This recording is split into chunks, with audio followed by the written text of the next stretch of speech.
So your album. Let's talk about your album. Your album is coming. Is it this year or is it? That is obviously, were you supposed to release it last year with COVID and stuff, or then you just had to delay it? That was kind of the plan, was to release it last year, and partly it was COVID, partly it was Dan working in the studio, and they just like couldn't get around to getting everything ready, and then also now on my end, like now that the audio is finalized, there's tons of stuff. So you're done. The audio is totally finalized, yeah, and then there's just like all there is left to do is a giant project of making an exclusive behind the scenes listening experience for each song. That sounds like a lot. It is a lot. It's been a lot of stuff because it's like a lot of new technologies that I haven't really worked with before too. It's like I haven't really used, for instance, like an email club as kind of like a behind the scenes like look into my music and stuff. And I bet some people watching this are on the email club, and if not, you can sign up today for free. And you're gonna love it. It's almost as good as this podcast. Depends on the email, probably. Yeah. Hopefully better. It's hard to improve upon perfection. Yeah. So, but yeah. So there's just a lot of different technologies that I'm working on and stuff. So one of them is kind of getting used to the software for sending out emails to a group of people in a customized way too. So it's not just like a list of people that you send all the emails to. It's like, no, there's like a different, segments of people who are like varying levels of interest with you. And so then there's like more customization to like, this is more like for you, like this is like for where for like how your level of connection with my music. And it's more like a friendship building type of thing. So that's new technology to me. There's certain elements of my website that I have to redesign. There are, there's gonna be like a landing page for each song, where you can like hear, voice memos from when I first wrote it, or, that sounds cool. Yeah, it's just kind of fun, like behind the scenes stuff, or like little videos or from studio. One of them that comes to my mind is a really cute video of Isla, Dan's daughter, and she was like playing drums, and we sampled the crash cymbal, and she's like, and it was super cute. And and then we heard her playing in the other room, and then we were like, hey, we should sample that. And so Dan, he hit record because there were already mics set up for it, and so we basically took one of the cymbal crashes, and I think we used it on like 2 different songs, and it sounds really like seamless. Like it just it wasn't like there's a song going like. Oh, we should try that. Next album we'll do that more often. But yeah, so just like fun little behind the scenes stuff for each song that people can like dive into. She's gonna be featured on the record. Yes. Who else is gonna be featured on the record? So mostly Isla, actually. The entire thing's Isla. No, so there's it's mostly me playing instruments, but there are a handful of people who helped. I have to think through each of the songs. So there's a song called I'm Just Trying to Pay Rent, and I like that song. And there's a guitarist named Mark. I don't know if you've met Mark. Yes. Okay. I have, yeah. Okay, yeah. I think once I was over at Dan's house. Okay. He was there. Yeah. He's great. He has like a wide variety of stuff he plays.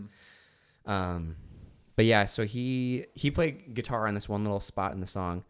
And it's just cool. Like like it's just ever so slightly different than how I would have played it. But I think it turned out really nice. Let's see other songs there are people on. There's Steve from the Hornheads. He's like played with like Michael Jackson and like who are some other people? I think Mandy Moore,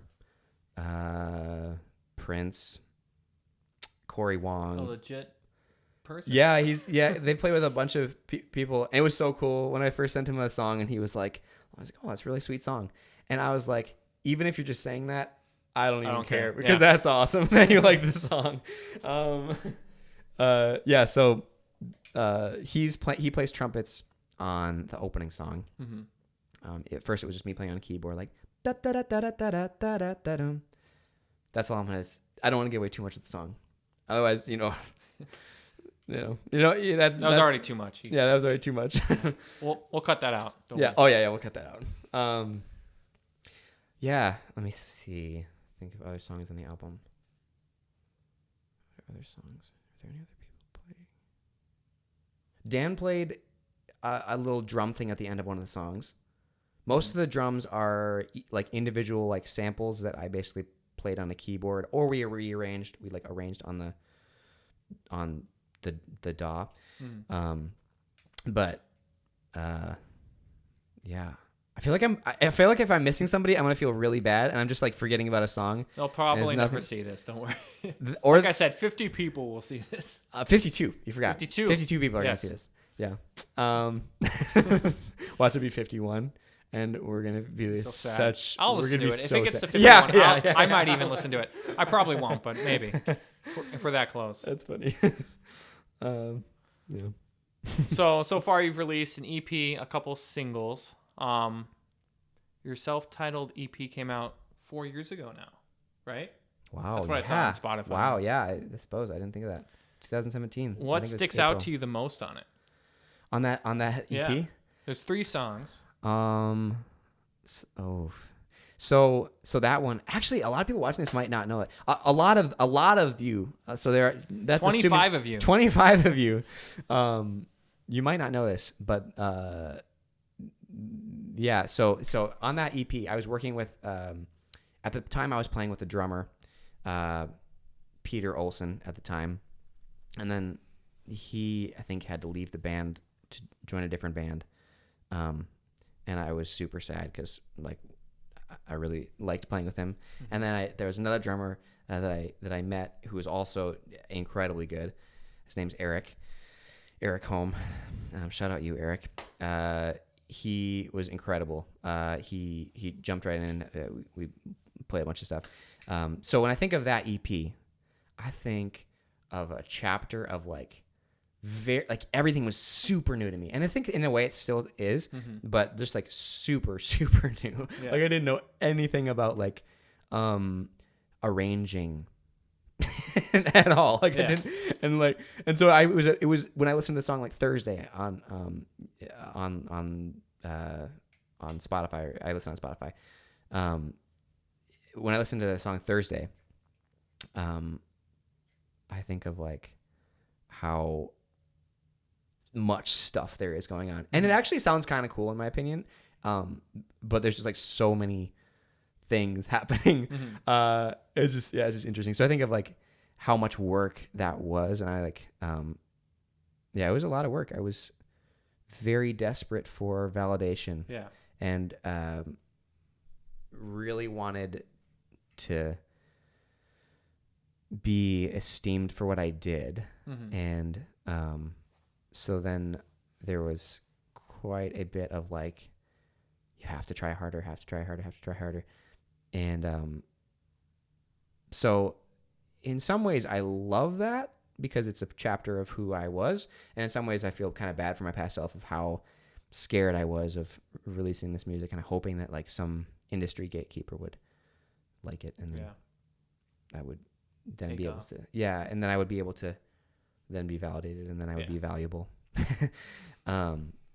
And yeah, so I think of that, and I also think of the instrumentalists. Like, there's just like so there's a friend of mine named Dan Emerson, and he played guitar on Gingerbread.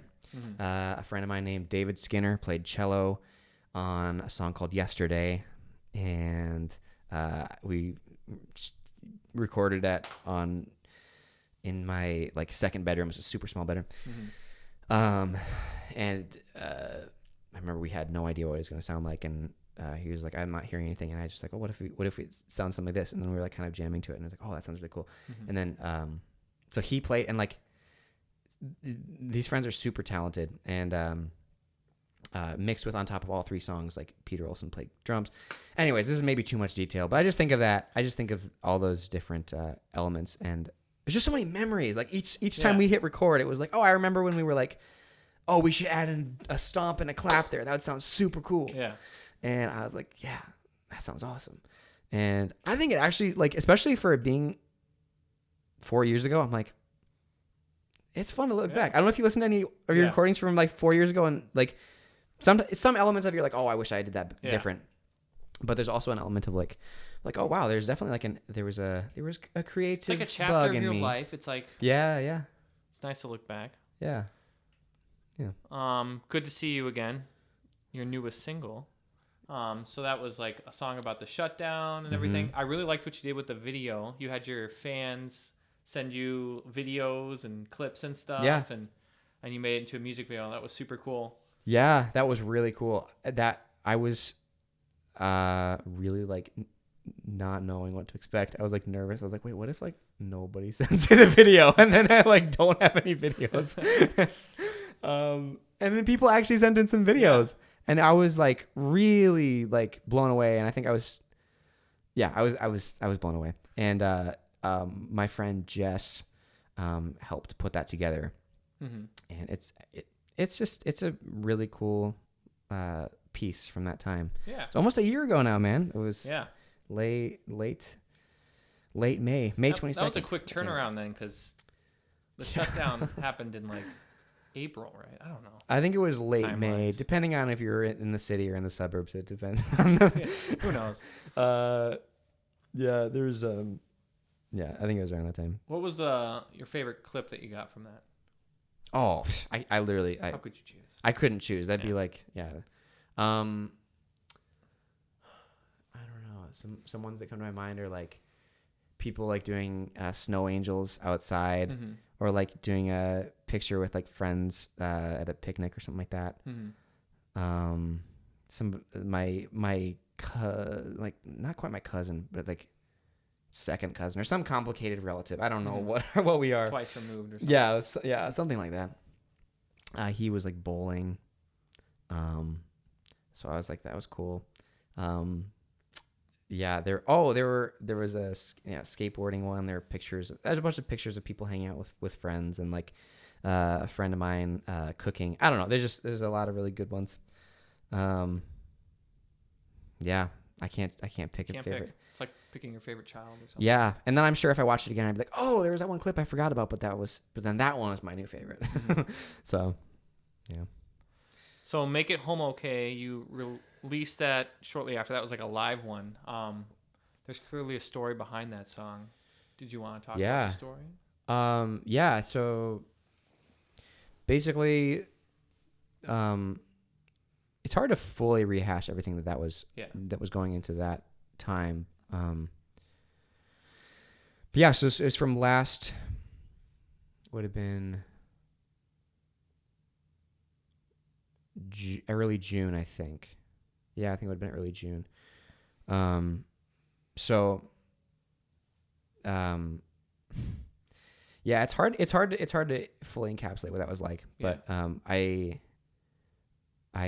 actually around that time I wrote like this. I wrote this little like almost like just list of, I think it was like 25-ish things that I was just inputs. Just like it was so much stimuli. There were so many things happening, so many like heartbreaking and hope-filled and life-threatening and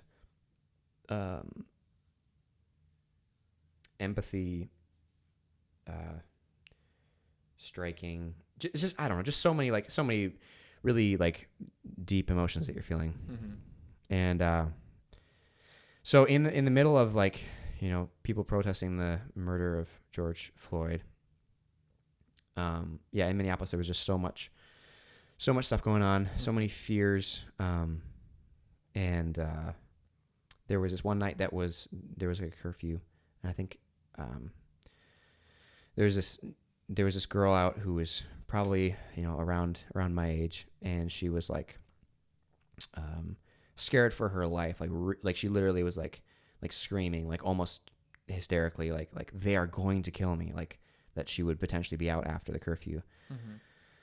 And I remember thinking like I'm like, oh man, I mean, like that's got to be an exaggeration. They wouldn't really kill you.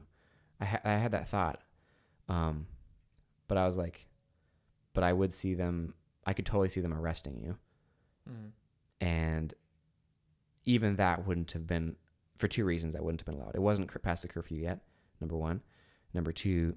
Sorry, this is maybe too much detail, but this is just kind of what the night was like. Number two, she worked at the hospital. She just got off the hospital. I got off work at the hospital, and she would have been exempt from the curfew. Anyway, so she was terrified for her life. She was trying to find a different way home because the normal way was blocked off, and so she was asking for directions. And so when she said, they're going to kill me, that struck me as just wild. I was like, wow, the fact that you would even I was like, they wouldn't actually kill you, right? And I was like, but the fact that you even asked the question was man, heartbreaking is almost a too simple of a word. It was just so confusing and heartbreaking and challenging. What is this? What is this? Could this, I don't know, just how could this be true? And just a lot of different things. I honestly don't know if I'll ever fully process everything that happened in that couple of weeks in Minneapolis, but that was kind of my best way of just processing what had just happened, just kind of writing sort of what happened down, and not necessarily adding really any, try not to add any commentary to it, just describing something as it is, as at least it seems to me. So yeah, that was kind of the story behind that song. It was a really emotion-filled song. Yeah. Tour. Sorry, it's hard to switch from that. Yeah. You have a tour coming this summer, right? Yeah. So, oh my gosh, have you ever wanted to do 1 million cool things and you can only do 500,000 cool things? Of course. I feel like that's me right now. I want to create this really cool immersive experience for people to listen to the album in a super wild, in-depth way. And I want to have the time to be able to book shows in every single city that my wonderful fans suggested. And is that possible? I don't know if it is, and I really wish it were. I feel I probably shouldn't feel the level of almost panic, oh shoot, what if I don't make it to this fan's city? Because they're not just a fan, they're a person that loves my music. So I'm this is really cool, and I don't want to be I don't know, I don't want to be I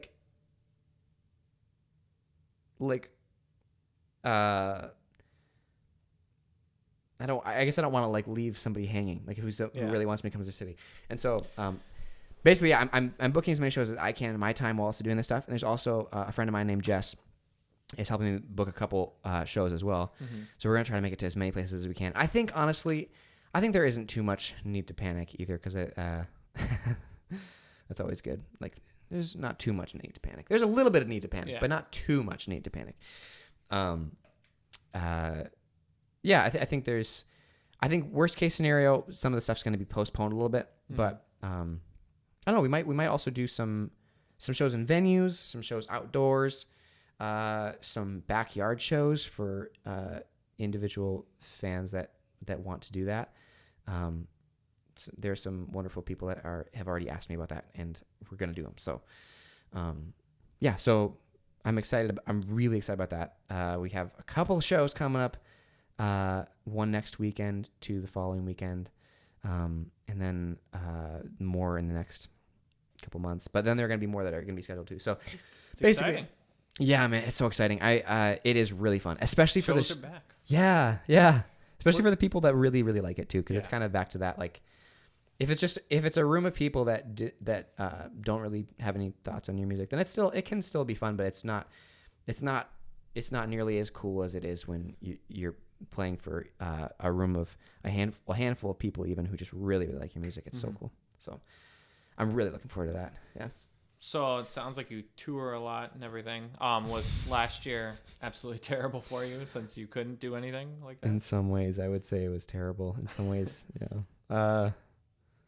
Yeah, I think it made me... I started counseling because of 2020, so I have no regret on that front. I feel like I feel slightly more okay with sitting in like internal discomfort or like I have a little bit less panic of like, oh my gosh, even as we're talking right now, like, oh my gosh, we have to talk faster because otherwise somebody's going to lose interest. And that panic is just it stresses you out if you feel it, and it stresses probably stresses the listener out too, because it's like you can almost pick up on it if you're listening. You're like, these people seem super stressed out. I'm not stressed at all. Yep. Only 25 people will watch this and make it this far. 52 probably. People. Gosh, 50. Oh seriously. yeah, it keeps going down. Why no? It's. I wish you could see where people fall off, like how far they make it. Well, maybe you can. I just don't know how to. I just don't know how to look at that. I think you just go on YouTube Studio. It's like, I think it's just like insights. Yeah, I haven't looked at that, so you are in for the I'm time afraid of your to life. look at it now. You're gonna love it. Yeah, I'm gonna see that nobody made it to the end of the podcast. What if there's one person right now? Hey, this is for you. This is for you. You could be the one if you're watching. You could be the one. That could be a song. Still the one that's watching. The only one that... Should we write a song on the podcast? Let's get these banjos down. All right. Yeah. I don't play banjo, but let's... Are we going to do this? You're like, wasn't planned. I gotta go to sleep. Now I'm stressed. Now I'm super stressed. I am super stressed. Next time we do the podcast. Yeah. Do you ever have a co-write on your music? Technically, Dan is listed as a co-write on all my songs. He didn't... for most of the time, he doesn't write like... He helps you like arrange stuff? Yeah. And pretty often, there would be melody changes, like melody tweaks. Mm-hmm. But yeah, he's super integral to the way that the songs turn out. So that paired with like just like ease of we're doing splits on the song basically because he's put so much work into the songs, and into a lot of my like artist development stuff even. Mm-hmm. And so yeah, so basically just for ease of splits, where that's another factor. But yeah, he's super integral to the song. So I feel like yes. In a way, I would say Dan. I don't really ever do. I pretty much only, other than that, just write songs like with other people for them. Because that's, for me at least, that's like way easier. Because it's like easier for me to just be like, what's your story? You know, Jeff. Like if you're writing a song, like what are you feeling? And just kind of like we just collectively ask and you help bunch them of questions. what they're feeling or yeah. I mean, usually people can express themselves. It's just it's just nice to like just like be mutually interested in this song and then just like write something that's on how they're doing. Because I think if I write with somebody else on how I'm doing, I think I might almost, I don't know if I'm quite capable of that yet, of because it's a very intimate and patience-filled thing for me to write my own songs. And I think I'm growing in that area, but I think I would be too nervous that I'm taking too much time to write a lyric, and then I would end up writing something crappy. Like I've tried that with a friend named Weston Wold. We wrote a song called Tomatoes, and I'm not going to give it away, but I love the song. But when we were writing it, I have a verse on it that we were writing the whole song together. And then when I wrote my verse, I was trying to write it with him there on a Zoom call. And like I just couldn't focus for some reason. I was like, I can't really hone in on what I'm trying to say. And so, we hung up the Zoom call for a couple hours, and then I came back with something and I was like, I love it. So, it's hard to write a song on the spot like that. Yeah, for some reason you either feel it or you don't. So yeah, I don't know. And yeah, I don't know if you even would feel nervous. Do you typically with write your somebody else, but I songs do for some all at reason. like once, or do you space it out over like if you're writing a song, does it typically take you a week or? I think most of the time, I think it used to always be in one sitting, and then I went through a phase where it was like almost always in chunks. And then lately I would say it's like almost always like I'll write a verse chorus and then come back to it later and then do like another verse or two, like almost all the time for some reason. I've just noticed that lately. Yeah, I need to go to the bathroom again. Can we pause? Yes, on that note, Jonathan will play some songs. He'll be right back. Oh, okay. All right. Sounds good. All right. My name is Inigo Montoya. This is a song I wrote about conflict. I hope you like it. This one is one I wrote about conflict with my wife, but if you have conflict with, avenging your father's killer, it works too.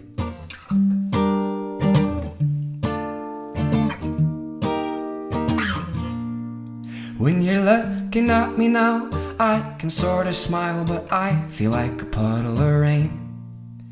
We spent the last hour picking white flowers and throwing them into the wind. Honey, I love you. We both say it so much. So why do we argue? They say you don't win, you're in love, but no. Who says we're liars if we try? And who says you can't fake it till you make it? 'Cause sometimes I wonder why. And you the only one I wanna love. And who says that you don't fight when you find the one you love?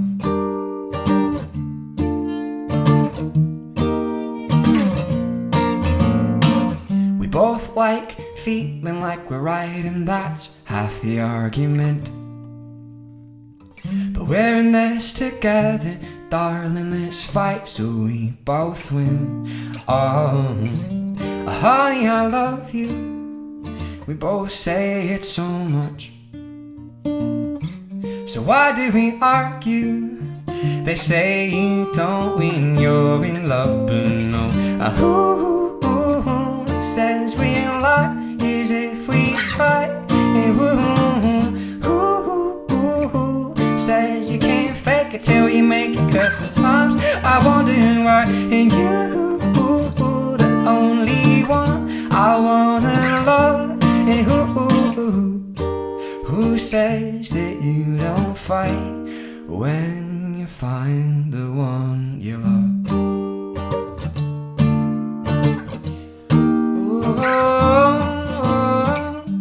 Honey, I love you.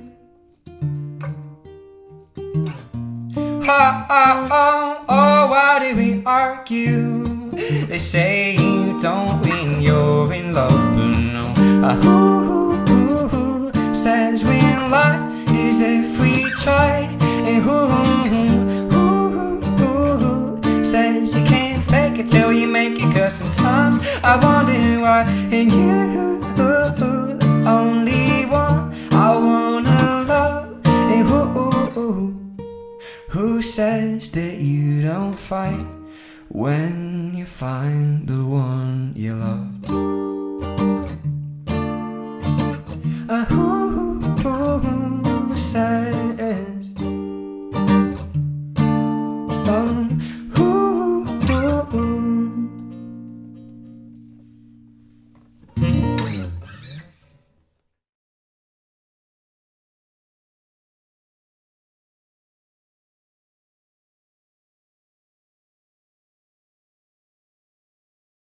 But anyways, hi, I'm Wayward. My name's Jonathan. This is a song called $11 in My Wallet. I wrote it when my credit card, I think it got declined, or like it wouldn't work or something like that for a couple weeks, and I had just like a couple dollars in my wallet, and it made me think of like, oh, one day I'm gonna be super rich, and then I'm gonna be super happy, and I'll have no problems, and I'll no longer ever be insecure about anything. And it is true. I have now become wildly successful, and I am no longer insecure about anything.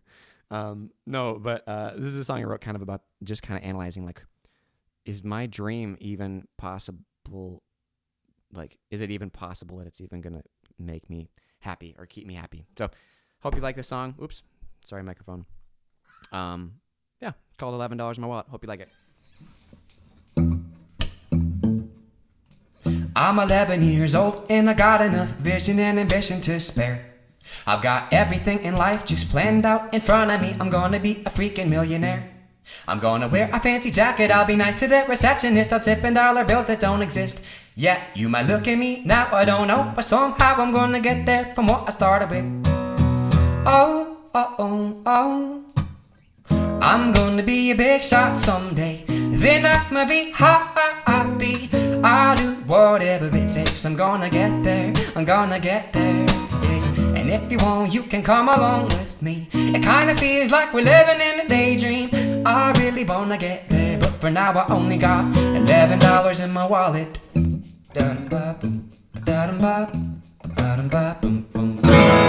I'm a couple years older and I'm feeling like my life is really getting on track. And I'm still just as ambitious, I'm a genie for my wishes. Started down this road, I'm never going back. Cause if I make more money, you'll laugh and think I'm funny, and we'll feel like we're deeper in love. Cause everybody knows a life made of gold is shinier and easier and fun.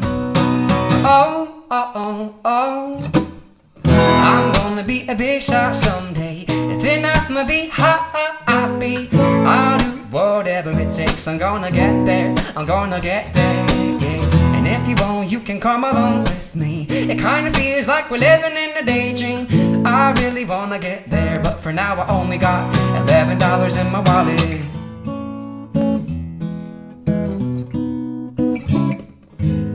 Now I'm 86 and I became the stars I shot for, but I wounded way too many hearts along the way. All of my empty houses I can never trade for just one more chance to see your beautiful face. And I can't help but hear a boy on the street, and he's singing his songs, and he looks a lot like me. And he says, I'm gonna be a big shot someday. Then I'ma be happy. I'll do whatever it takes. I'm gonna get there. I'm gonna get there. Yeah. And if you want, you can come along with me. It kinda feels like we're living in a daydream. I really wanna get there, but for now I only got $11 in my wallet. 1, 2, 3. Ah, la, da, da, boom, da, da, da, da, boom, boom, da, da, da, da, boom, boom. Oh yeah, rockstar. Beautiful.